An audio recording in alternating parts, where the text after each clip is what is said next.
कुछ लोग ऐसे होते हैं जो सिर्फ इंसान नहीं होते, वो एक फिनोमिना होते हैं। वो एक तूफान की तरह आते हैं और सब कुछ हिला देते हैं। ओशो भी ऐसे ही एक तूफान थे, नेचर की एक ऐसी शक्ति जिसे आप इग्नोर नहीं कर सकते थे। उनकी जर्नी किसी बड़े आश्रम या किसी दिव्य दर्शन से शुरू नहीं हुई थी। ये शुरू हुई थी मध्य प्रदेश के एक छोटे से गांव कुचवाड़ा में, जहां उनका जन्म चंद्रमोहन जैन के नाम से हुआ था। बहुत कम उम्र से ही वो दूसरे बच्चों जैसे नहीं थे। वो एक विद्रोही थे, एक खोजी थे। वो हर चीज पर सवाल उठाते थे।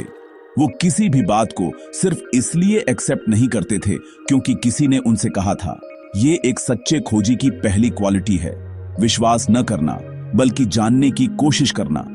वो घंटों अकेले नदी के पास या किसी पेड़ के नीचे बैठते थे, बस ऑब्जर्व करते थे, बस मौजूद रहते थे। ये अंदर की आग, सच की ये प्यास एक युवा के रूप में और भी स्ट्रांग होती गई। वो एक ब्रिलियंट स्टूडेंट थे, यूनिवर्सिटी में एक चैंपियन डिबेटर थे, लेकिन उनकी असली खोज किताबों में नहीं थी, वो अपने अंदर थी। उन्होंने हर चीज के साथ एक्सपेरिमेंट किया, शरीर और मन की हर बाउंड्री को पार किया। कहा जाता है कि 21 मार्च 1953 को 21 साल की उम्र में जबलपुर में एक मौलश्री पेड़ के नीचे बैठे हुए कुछ बदल गया। उन्होंने ज्ञान की एक गहरी भावना का अनुभव किया। जो व्यक्ति चंद्रमोहन था वो घुल गया और एक नई चेतना सामिंदे आई। ये एक अंत नहीं था बल्कि एक शुरुआत थी। असली काम अभी शुरू हुआ था। उन्हें स्रोत मिल गया था और अब चुनौती थी इस पानी को एक प्यासी दुनिया तक पहुंचाना। यूनिवर्सिटी के सालों के बाद वो फिलॉसफी के प्रोफेसर बन गए। क्या आप सोच सकते हैं, एक ऐसा व्यक्ति जिसने मन से परे देख लिया था, अब मन की रचनाओं को पढ़ा रहा था। उन्होंने पूरे भारत में ट्रेवल किया, बड़ी भीड़ से बात की। वो एक ट्रेडिशनल गुरु नहीं थे। उन्होंने न तो भगवा कपड़े पहने थे और न ही प्राचीन संस्कृत में बात करते थे। वो हिंदी में बात करते थे, ऐसी भाषा में जिसे हर कोई समझ सके। वो लोगों की पुरानी मान्यताओं को तोड़ने के लिए जोक्स, कहानियों और तेज लॉजिक का इस्तेमाल करते थे। उन्होंने खुद को आचार्य रजनीश कहा। वो समाज की पूरी संरचना को चुनौती दे रहे थे, उसकी राजनीति, उसके धर्म, उसकी नैतिकता। वो लोगों से कह रहे थे, मुझे फॉलो मत करो, खुद को खोजो। ये कहने के लिए बहुत हिम्मत चाहिए। उनके शब्द एक चुंबक की तरह थे। जीवन के हर क्षेत्र से लोग उनकी ओर खींचे चले आते थे। स्टूडेंट्स, हाउसवाइफ्स, बिजनेसमैन, आर्टिस्ट। वे पुराने बेजान रीति रिवाजों से थक चुके थे। वे कुछ जिंदा, कुछ असली खोज रहे थे। वो उन्हें त्याग का नहीं बल्कि सेलिब्रेशन का मार्ग दे रहे थे। वो उनसे दुनिया छोड़ने के लिए नहीं कह रहे थे, वो उन्हें दुनिया में रहना सिखा रहे थे, लेकिन उसके नहीं होना सिखा रहे थे। ये एक रेडिकल विचार था, खासकर भारत में, जहां स्पिरिचुअलता को अक्सर अपने परिवार को छोड़ने और हिमालय जाने से जोड़ा जाता था। ओशो कह रहे थे, हिमालय आपके अंदर है, बाजार नया मठ है। ये एक आध्यात्मिक क्रांति का बीज था। आचार्य रजनीश के चारों ओर की एनर्जी इतनी विशाल हो गई कि उसे एक कंटेनर की जरूरत थी। वो कंटेनर पुणे में आश्रम बन गया। 1970 के दशक में यह जगह एक ग्लोबल स्पिरिचुअल हब बन गई। यूरोप, अमेरिका और दुनिया भर से लोग वहां आते थे। ये एक शांत, गंभीर जगह नहीं थी। ये वाइब्रेंट, जिंदा और एनर्जी से भरपूर थी। उन्होंने डायनामिक मेडिटेशन शुरू किया, जो दबी हुई भावनाओं को बाहर निकालने और अंदर की काल्मी को छूने की एक शक्तिशाली टेक्निक थी। लोग चिल्ला रहे थे, रो रहे थे, हंस रहे थे और नाच रहे थे। बाहर की दुनिया को यह पागलपन जैसा लगता था, लेकिन अंदर वालों के लिए यह एक गहरी सफाई थी, एक कैथारसिस था। वे उस कचरे को बाहर फेंक रहे थे जिसे समाज ने उनमें भर दिया था। वो एक नए तरह के इंसान को क्रिएट कर रहे थे, जिसे उन्होंने जोरबा बुद्ध कहा। जोरबा वो है जो जिंदगी से प्यार करता है, जो नाचता है, गाता है और मटेरियल वर्ल्ड का आनंद लेता है। बुद्ध वो है जो शांत, जागरूक और मेडिटेटिव है। सदियों से इंसानियत को एक को चुनने के लिए कहा गया था। अगर आप स्पिरिचुअल हैं तो आपको दुनिया को छोड़ना होगा। अगर आप सांसारिक हैं तो आप स्पिरिचुअल नहीं हो सकते। ओशो ने कहा कि ये एक झूठी पसंद है। ये एक ऐसा बंटवारा है जिसने इंसानियत को पंगु बना दिया है। वो झोरबा और बुद्ध को एक ही व्यक्ति में एक साथ लाना चाहते थे। वो चाहते थे कि लोग धरती में जड़ें जमाएं और आसमान में उड़ने के लिए पंख भी हों। ये इंसानियत की चेतना में उनका महान एक्सपेरिमेंट था। फिर एक्सपेरिमेंट एक बहुत बड़े पैमाने पर चला गया। 1980 के दशक की शुरुआत में उनके फॉलोअर्स ने ओरेगन, अमेरिका में एक विशाल खेत खरीदा और राजनीशपुरम नाम का पूरा एक शहर बनाया। ये एक अविश्वसनीय कारनामा था। उन्होंने एक बंजर रेगिस्तान को अपने फार्मों, स्कूलों और इंफ्रास्ट्रक्चर के साथ एक थ्राइविंग कम्युनिटी में बदल दिया। कुछ समय के लिए ये एक यूटोपिया जैसा लगा, एक नए तरीके से रहने का ब्लूप्रिंट। उनके हजारों सन्यासी, उनके शिष्य वहां रहते और काम करते थे। उनकी दृष्टि के आधार पर एक कम्यून बनाते थे।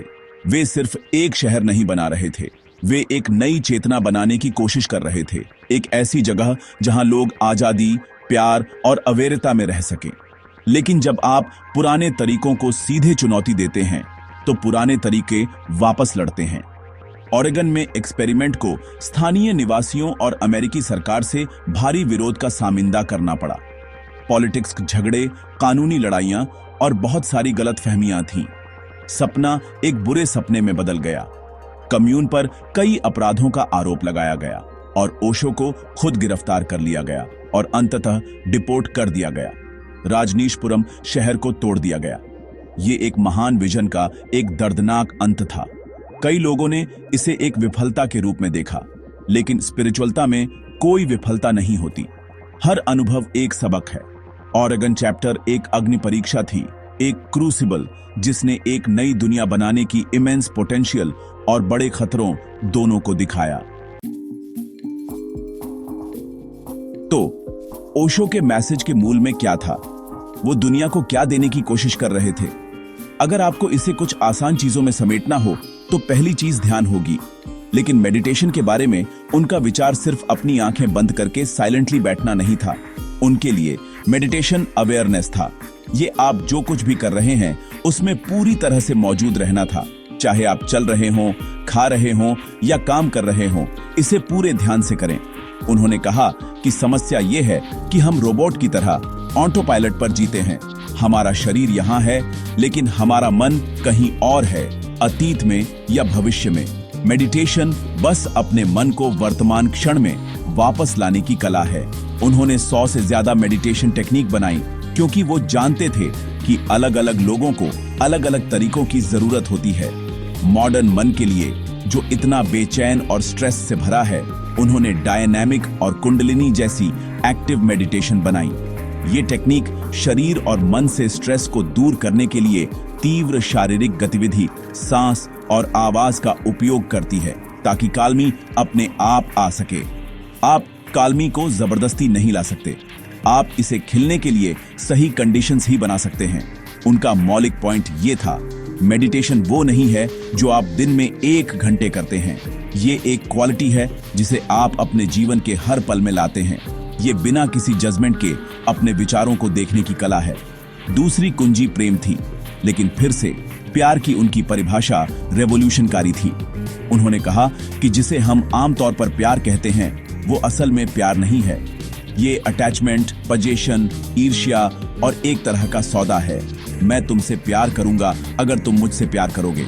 ओशो ने सिखाया कि सच्चा प्यार एक होने की अवस्था है। ये किसी विशेष व्यक्ति के साथ संबंध नहीं है। ये एक बहता हुआ आनंद है जिसे आप एग्जिस्टेंस के साथ साझा करते हैं। सबसे पहले आपको खुद से प्यार करना सीखना चाहिए। ये लोगों के लिए सबसे मुश्किल चीज है। हम हमेशा खुद को जज करते और निंदा करते रहते हैं।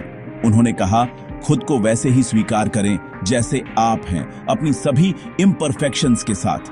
तभी आप बिना किसी शर्त के दूसरों से सच्चा प्यार कर सकते हैं। तीसरा स्तंभ जो सब कुछ जोड़ता है वो अवेयरनेस है। एक गवाह बने, एक साक्षी बने। ये उनकी मास्टर कुंजी थी। जो कुछ भी हो रहा है आपके शरीर में, आपके मन में, आपकी भावनाओं में, बस उसे देखें। इसे बदलने की कोशिश न करें, इसे अच्छा या बुरा कहकर जज न करें।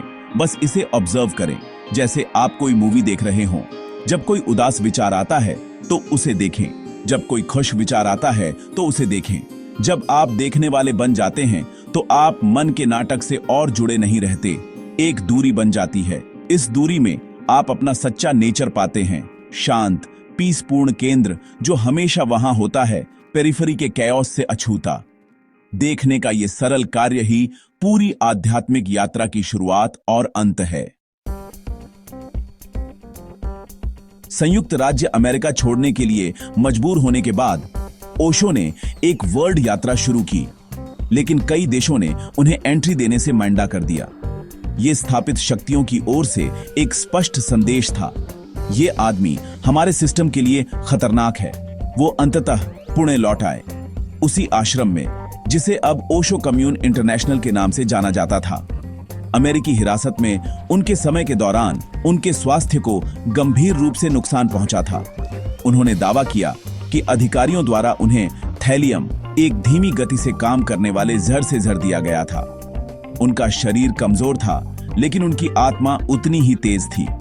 उन्होंने हर शाम प्रवचन देना जारी रखा, अपनी कुर्सी पर बैठे हुए हजारों लोगों से बात करते हुए जो एक बार फिर इकट्ठे हुए थे। इन अंतिम वर्षों में उन्होंने सैफ्रोनिन श्री रजनीश नाम छोड़ दिया। वो बस ओशो कहलाना चाहते थे, एक जैन परंपरा से लिया गया शब्द जिसका अर्थ है महासागरीय।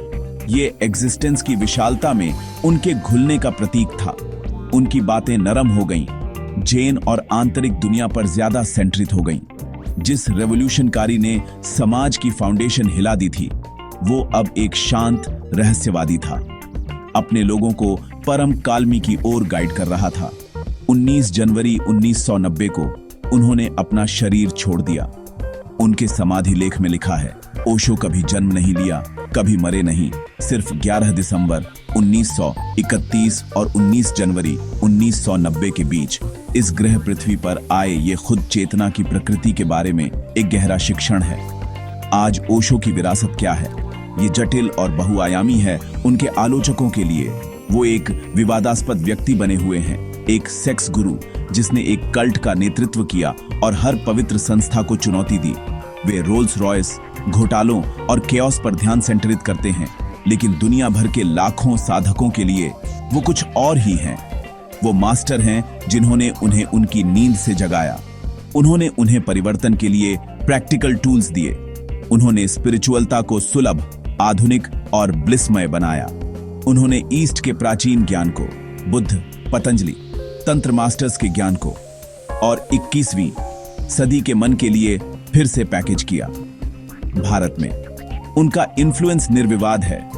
भले ही वो सूक्ष्म हो, उन्होंने मेडिटेशन को एक हाउसहोल्ड शब्द बना दिया। उन्होंने पारंपरिक पुजारियों और गुरुओं के एकाधिकार को तोड़ा और व्यक्ति को खुद के लिए सच खोजने के लिए सशक्त बनाया।